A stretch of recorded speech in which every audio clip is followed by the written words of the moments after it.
Hello दोस्तों, आप सभी का स्वागत है हमारे चैनल में। आज मैं आप सबके साथ एक ऐसा टॉपिक लेकर के जुड़ी हूँ जो एग्ज़ाम पॉइंट ऑफ व्यू से बहुत इम्पोर्टेंट टॉपिक है। इसका एक दो क्वेश्चन आपको हर एग्ज़ाम में देखने को मिल सकता है, जैसे UP TET, C TET, NVS, KVS, DSSB या कोई और एग्ज़ाम आप देने के लिए जाएंगे तो ज़्यादातर इस टॉपिक पर बेस्ड एक क्वेश्चन पूछ ही लिया जाता है। और इस टॉपिक में काफ़ी बच्चों को कन्फ्यूज़न भी काफ़ी रहता है। तो आज मैं ये टॉपिक आप सबके सामने उसी कन्फ्यूज़न को दूर करने के लिए लेकर के आई हूँ। तो आप ये वीडियो एंड तक देखें। तो मैं बता दूं कि आज का टॉपिक क्या है, फिगर्स ऑफ स्पीच। आप सभी को पता है कि ये कितना इम्पोर्टेंट टॉपिक है। या तो आपको एक पैराग्राफ पोएम दे दिया जाएगा, उसकी किसी लाइन में पूछ लेते हैं कि इसमें कौन सी फिगर ऑफ स्पीच यूज़ हुई है, या फिर कोई एक सिंपली लाइन दे देते हैं और उसमें पूछ लेते हैं कि इसमें कौन सा फिगर ऑफ स्पीच यूज़ हुआ है। तो इसीलिए आज मैं आपके लिए ये टॉपिक लेकर के आई हूँ। तो हमारा सेशन हम स्टार्ट करते हैं। सबसे पहले मैं आपको बताती हूँ फिगर ऑफ स्पीच होते क्या हैं। A figure of speech is a departure from the ordinary form of expression to produce a better effect. Figure of speech वो होते हैं जो एक ऑर्डिनरी फॉर्म को एक बेटर एक्सप्रेशन, एक बेटर इफेक्ट देने के लिए चेंज कर दिया जाता है। जैसे कि मैं आपको एक एग्जांपल देती हूँ कि दो लोगों ने एक ही बात कही है, लेकिन एक ने इफ़ेक्टिव वे में कही है और एक ने सिंपली बोल दिया है। तो हमें किसका अच्छा लगेगा? जिसने इफ़ेक्टिव वे में बोला है, उसी बात को अलग अलग एक्सप्रेशंस के साथ बोला है। तो इसीलिए इसी तरीके से फिगर ऑफ स्पीच का बहुत इम्पोर्टेंस है लाइफ में। तो मैं अब इसके टाइप्स पर चलती हूँ। सबसे पहला जो इसका टाइप होता है वो होता है सिमली। इसमें क्या होता है, आप इसकी डेफिनेशन से पता चल जाएगा। It is a figure of speech comparing to unlike things, कि दो जो एक जैसी वस्तुएं नहीं हैं उनके बीच कंपेयर किया जाता है। इसमें मेनली कौन से वर्ड यूज होते हैं? लाइक और एज। इस तरह के जब शब्द आ जाएं तो आपको आसानी से पता चल जाएगा कि इसमें simply figure of speech use हुई है। तो हम इसके एग्जाम्पल्स देखते हैं। He fights as a lion, वह किसकी तरह लड़ता है? एक लॉयन की तरह। तो इसमें किससे पता चला हमें? एज से, कि ये क्या है? सिंपली फिगर ऑफ स्पीच है। नेक्स्ट एग्जाम्पल क्या है इसका? She is as innocent as an angel, वह किसकी तरह इनोसेंट है? एक एंजल की तरह। तो हमें इसमें किससे पता चला? एज से। तो ये कुछ वर्ड्स होते हैं जिनसे पता चलता है कि इसमें फिगर ऑफ स्पीच कौन सा है? सिमली। हमारा नेक्स्ट फिगर ऑफ स्पीच है मेटाफर। मेटाफर में क्या होता है? It is a figure of speech where we directly compare seemingly unrelated subject. इसमें भी इसी तरीके से होता है जैसे सिमली में होता है कि इन्हीं दो चीज़ों को कंपेयर किया जाता है आपस में। तो अब देखते हैं हम इसके एग्जाम्पल क्या क्या है। इसका एग्जाम्पल होगा द क्लासरूम वॉज अ जू। जो क्लासरूम था वो एक जू था। अब देखेंगे आप सिमली और मेटाफर में क्या डिफरेंस है। इसमें क्या डिफरेंस है कि उसमें तो सिर्फ कंपेयर किया जाता है एज अ जू, लाइक अ जू, इस तरीके के वर्ड, जबकि इसमें क्या कह दिया जाएगा?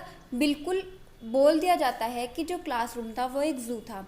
जबकि क्लासरूम और जू में बहुत फ़र्क होता है। क्लासरूम में बच्चे होते हैं, जू में एनिमल्स होते हैं। तो फ़र्क है ना, दो अनलाइक चीज़ों का कंपेयरिंग किया गया है। हम दूसरा एक एग्जांपल देखते हैं। The moon is a white balloon. जो मून है वो कैसा है? एक वाइट बलून है। तो इसमें डायरेक्टली बोल दिया गया है, यहाँ पर एज या फिर लाइक जैसी चीज़ों का यूज़ नहीं किया है। तो अब हम देखते हैं इसका डिफरेंस क्या होता है इन दोनों में, क्योंकि काफ़ी लोग इसमें कंफ्यूज रहते हैं कि कौन से सेंटेंस में, कौन सी लाइन में सिमली फिगर ऑफ स्पीच है या फिर किस में मेटाफर है। तो हम सबसे पहले एग्जांपल देखते हैं सिमली का। हर tears flowed like a river down her cheeks. उसके जो टीयर्स हैं उसके गालों से एक रिवर की तरह लाइक वर्ड यूज हुआ है इसमें। तो आप इस चीज़ से पहचान सकते हैं कि इसमें simile figure of speech use हुई है। आगे पढ़ते हैं। Simile tells the reader that the tears are similar to a river. इसमें सिमिलैरिटी बता दी जाती है। जबकि जो मेटाफर है इसमें क्या है? Her tears were a river flowing down her cheeks, tears are equal to river. इसमें तो हमें कहा था सिमिलर टू रिवर और इसमें कह देते हैं इक्वल टू रिवर। इन दोनों में सिर्फ इसी बात का डिफरेंस है। आप कैसे डायरेक्टली सेंटेंस को देख के पहचान सकते हैं? उसका सिर्फ एक ही तरीका है, या तो आपको अच्छे से पढ़ा हुआ हो, बिल्कुल आप इस कंसेप्ट को समझ लें, या फिर आप इन शब्दों से भी पहचान सकते हैं। लाइक, एज, इस तरह के जो शब्द हैं वो यूज़ होता है सिमिली फिगर ऑफ स्पीच में। हम हमारे नेक्स्ट फिगर ऑफ स्पीच पर चलते हैं, एलिट्रेशन। एलिट्रेशन में क्या होता है? It is the repetition of initial sound in neighbouring word. जो आने वाले शब्द हैं उनमें इनिशियल साउंड जो है वो रिपीट होती रहती है, कि हमें कोई एक साउंड बार बार रिपीट होगी। किस तरह से, मैं आपको एग्जांपल के थ्रू बताती हूँ। देखिए, अब आपके सामने ये एग्जांपल है, she sells sea shells by a sea shore. क्या है इसमें? सी, शी, इसी क्या है साउंड जो है बार बार हमें सुनने को मिल रही है, तो इसमें क्या है? रिपीटिशन हो रहा है साउंड का। जैसे दूसरा example, a good cook could cook good. तो आपने देख लिया कि ये किस तरह के होते हैं, जिसमें जो इनिशियल साउंड है उसका बार बार रिपीटिशन होता रहता है। इनको क्या कहते हैं? टंग ट्विस्टर्स भी कहते हैं, क्योंकि जैसे आप इस वाले एग्जाम्पल को देखिए, अगर आप इसको पढ़ेंगे लगातार तो आपकी क्या होगी? टंग ट्विस्ट होगी, आपको बोलने में परेशानी होगी। बहुत कम लोग इसको फटाफट से, जल्दी से, आसानी से बोल पाएंगे, स्मूथली बोल पाएंगे। जैसे कि a good cook could cook good, तो ये क्या हो गया? Tongue twister. तो जो एलिट्रेशन होता है उसको टंग ट्विस्टर भी कहते हैं। हमारा नेक्स्ट टाइप है फिगर ऑफ स्पीच का, हाइपरबोले। हाइपरबोले, अब इसमें क्या होता है? किसी बात को बढ़ा चढ़ाकर बोलना। इसकी हम डेफिनेशन देखते हैं। It is used to evoke strong feelings और to create strong impression but is not mean to be taken literally. मतलब हमने जो शब्द कहे हैं, लिटरली जो हमने अपने शब्दों से कहा है, हमारा उसका मतलब वो नहीं होता, पर हम अपनी स्ट्रॉन्ग फीलिंग्स को दिखाने के लिए उसको बढ़ा चढ़ाकर कह देते हैं। जैसे इसका एग्जाम्पल क्या होगा? I am so tired that I can sleep for a year. हम सभी को पता है कि कोई भी 1 साल तक नहीं सो सकता, लेकिन उसने अपनी थकान को दिखाने के लिए इसी बात को बढ़ा चढ़ाकर कहा है कि मैं इतना थक चुका हूँ कि मैं 1 साल तक सो सकता हूँ। तो ये क्या होगा? एक hyperbole. She is older than heels. हमें पता है कि हील से बड़ा कोई नहीं हो सकता, लेकिन अपनी स्ट्रॉन्ग फीलिंग्स को, अपने स्ट्रॉन्ग एक्सप्रेशंस को दिखाने के लिए क्या कहा है? हील्स के साथ उसकी कंपेयरिंग कर दी गई है। तो इसमें क्या होगा? Hyperbole, figure of speech. हमारा नेक्स्ट फिगर ऑफ स्पीच है ऑक्सीमोरोन। इसमें क्या होता है? This figure of speech combines contradictory terms. मतलब जो टर्म्स आपस में एक दूसरे को काट देती हों वो टर्म्स यूज होती हैं। किस तरह से? Dark, light. जब डार्क है तो लाइट कैसे है, और अगर लाइट है तो वो डार्क कैसे है? तो ये दोनों कैसी है? कॉन्ट्राडिक्टरी टर्म्स हैं, लेकिन ये दोनों क्या है? एक साथ आ गई हैं। तो इसमें क्या होगा? Oxymoron, figure of speech. Next इसका एग्जाम्पल देखते हैं, किल विद काइंडनेस। जब हम किसी को मार रहे हैं तो उसमें काइंडनेस कहाँ से आ गई? हमने किसी को जान से मार दिया या फिर किसी भी तरह से मार दिया तो उसमें काइंडनेस नहीं हो सकती। लेकिन क्या है? ये जो दोनों टर्म्स है एक दूसरे को कॉन्ट्राडिक्ट कर रही हैं, इसीलिए, लेकिन दोनों क्या है? एक साथ आई हुई हैं। तो इसमें क्या होगा? Oxymoron, figure of speech. मैं आपको एक और बात बता दूं कि आप हर फिगर ऑफ स्पीच को याद रखने के लिए कुछ टर्म्स को यूज़ कर सकते हैं। जैसे हाइपरबोले, ये अपने आप में एक शब्द है, हमें इसका याद ही रहता है बढ़ा चढ़ाकर बोलना। हाइपर का मतलब होता है ज़्यादा, बहुत ज़्यादा। तो इस तरह से आप कुछ ट्रिक्स बना सकते हैं याद रखने के लिए सभी फिगर ऑफ स्पीच को। हमारा नेक्स्ट फिगर ऑफ स्पीच है पर्सोनिफिकेशन। इसको आप किस तरीके से याद रख सकते हैं? इसके पर्सन से, मतलब क्या है?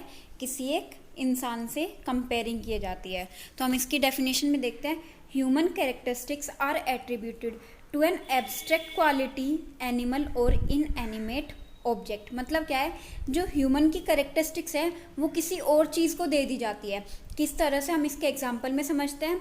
The sun smiled at us. जो सन है उसने हमारी तरफ स्माइल किया, जबकि जो सन है वो स्माइल नहीं करता है, लेकिन उसको कैसी दे दी गई है? एक ह्यूमन कैरेक्टरिस्टिक दे दी गई है स्माइल करने की। इसी तरह से the moon played hide and seek with the clouds. जबकि जो मून है और क्लाउड है वो हाइड एंड सीक नहीं खेलते हैं, लेकिन ह्यूमन की जो कैरेक्टरिस्टिक है लुका छुपी खेलने की, वो इसमें दे दी गई है। तो इसमें क्या किया गया है? पर्सोनिफिकेशन। इस तरह से आप इसको याद रख सकते हैं। आई थिंक आपको ये वीडियो अच्छा लग रहा होगा। जल्दी से जा कर के हमारी वीडियो को लाइक कर दे और चैनल को सब्सक्राइब कर दे ताकि हमारी जो न्यू वीडियोज़ हैं आपको मिलती रहें। हमारा नेक्स्ट फिगर ऑफ स्पीच है ओनोमेटोपिया। इसमें क्या होता है, it is a word that actually looks like a sound it makes and we can almost hear the sound as we read. मतलब क्या है इसमें कि इसमें जो एक शब्द आता है वो इस तरह से आता है, जब हम उसको बोलते हैं तो हमें ऐसा लगता है कि वो सच में हुआ है, उसी चीज़ की साउंड देता है, मतलब वो शब्द अपने आप में। वो किस तरह से, हम इसके एग्जाम्पल में देखेंगे। Water plops into pond. तो जब हम ये प्लॉप्स बोलते हैं ना तो ऐसा लगता है सच में एक जो बूंद है पानी की वो किसी पॉन्ड के अंदर गिरी है, तो उसकी कैसी साउंड होती है वो आप सबको पता है। तो जब आप ये फीलिंग्स के साथ बोलेंगे तो आपको ऐसा लगेगा कि सच में एक पानी की बूंद गिरी है वहाँ पर। जैसे एक और एग्जांपल क्या है, the tick tock of a clock. तो जब हम टिक टॉक बोलते हैं तो ऐसा लगता है सच में क्लॉक ने टिक टॉक किया हो।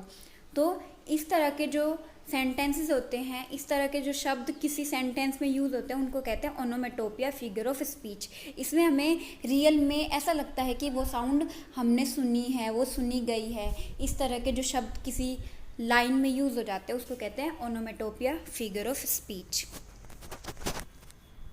हमारा नेक्स्ट फिगर ऑफ स्पीच है आयरनी। मैं आपको बता दूं कि आयरनी दो टाइप की होती है, वर्बल और सिचुएशनल। लेकिन कभी भी एग्जाम में ये नहीं पूछा जाता है कि सेंटेंस में कौन सा टाइप ऑफ आयरनी है, बट हमें नॉलेज होनी चाहिए सभी चीज़ों की, इसलिए मैंने आपको ये बता दिया है कि ये दो टाइप के होते हैं। बट एग्जाम के पॉइंट ऑफ व्यू से ये आपके लिए इम्पोर्टेंट नहीं है। तो हम समझते हैं कि आयरनी क्या है। It is a mode of speech in which the real meaning is exactly the opposite of which is literally conveyed. मतलब क्या है, जो हमने कहा है उसका बिल्कुल अपोजिट मीनिंग होता है। मतलब हम कह कुछ और रहे हैं लेकिन हम कहना कुछ और चाहते हैं, बिल्कुल उसका अपोजिट वे में। किस तरह से, मैं आपको एग्जाम्पल देती हूँ।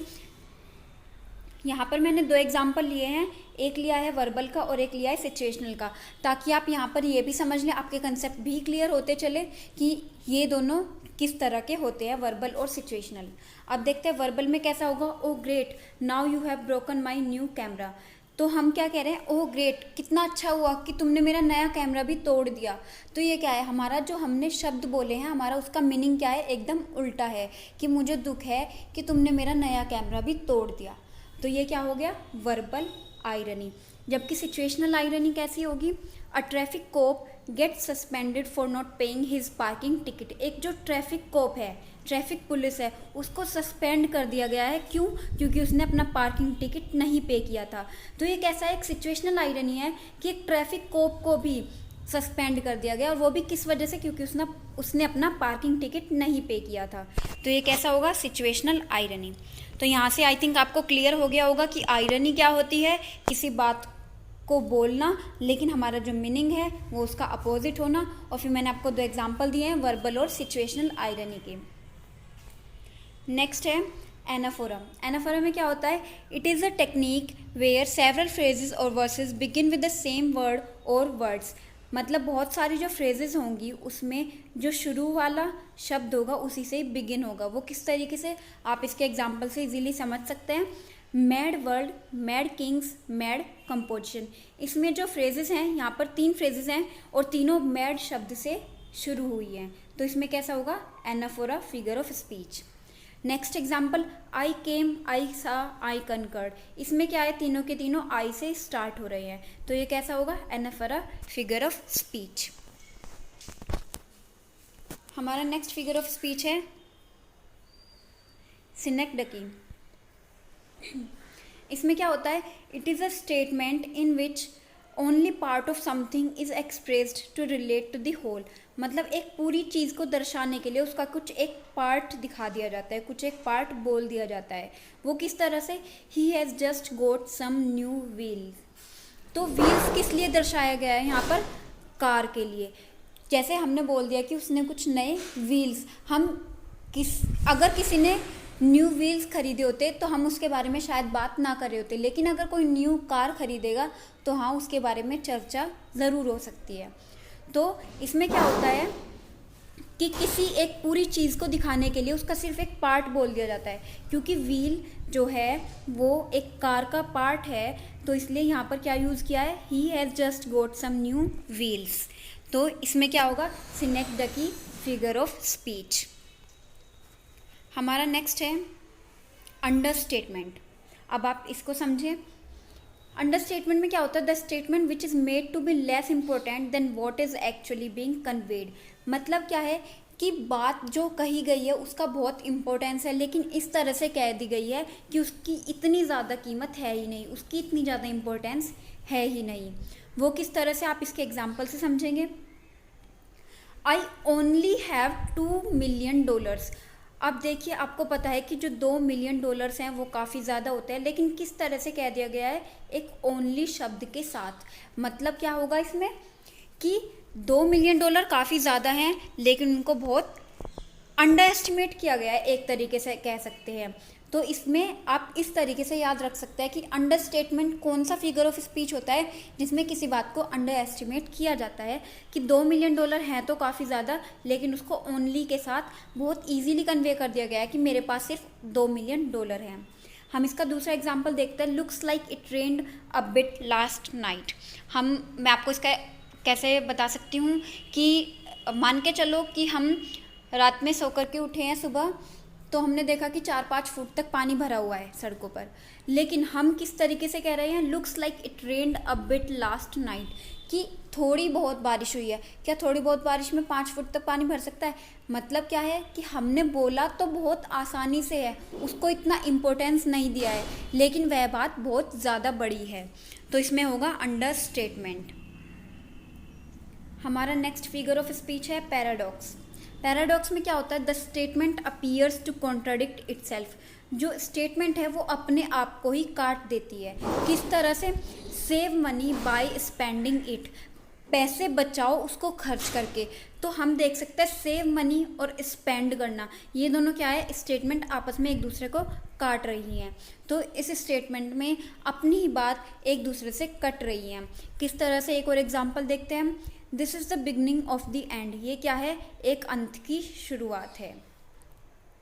तो इसमें क्या होता है कि जो स्टेटमेंट है वो अपने आप को ही काटती है। तो इसमें होगा पैराडॉक्स फिगर ऑफ स्पीच। हमारा आज का लास्ट फिगर ऑफ स्पीच है मेटोनियम। आप इसको किस तरीके से याद रखते हैं, याद रख सकते हैं, सिनोनिम से। वैसे मैं ये नहीं बोल रही कि ये सिनोनिम होता है, बट एक याद रखने के लिए ट्रिक है, मैं तो इसको ऐसे याद रखती हूँ, आप अपना तरीका लगा सकते हैं। तो हम पढ़ते हैं मेटोनियम में क्या होता है, it is a form of figurative language in which a word is placed by something very close to the original meaning.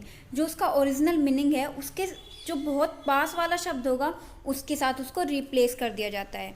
वो किस तरह से, I am loyal to the crown. Crown का मतलब यहाँ पर किससे, किंग से है, क्योंकि जैसे मैं बोल रही हूँ कि मैं किसके लिए लॉयल हूँ, क्राउन के लिए, मतलब किसके लिए, किंग के लिए लॉयल हूँ।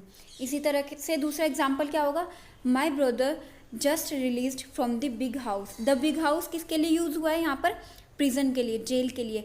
तो इसमें क्या है, जो पास वाले शब्द हैं जैसे क्राउन के लिए किंग, द बिग हाउस के लिए प्रिजन, इनको एक दूसरे के साथ रिप्लेस कर दिया गया है अपनी बात को बोलने के लिए। तो जैसे कि मैंने आपको बताया था कि ये जो फिगर ऑफ स्पीच होते हैं ये इसीलिए होते हैं कि अपनी बात को अलग ढंग से बोलना, ज़्यादा इफेक्टिव वे में बोलना। तो आप समझ गए होंगे, यहाँ पर मैंने 13 फिगर ऑफ स्पीच आपको समझाए हैं। अगर आपको वीडियो अच्छी लगे तो लाइक ज़रूर करें और हमारे चैनल को सब्सक्राइब ज़रूर करें। Thank you.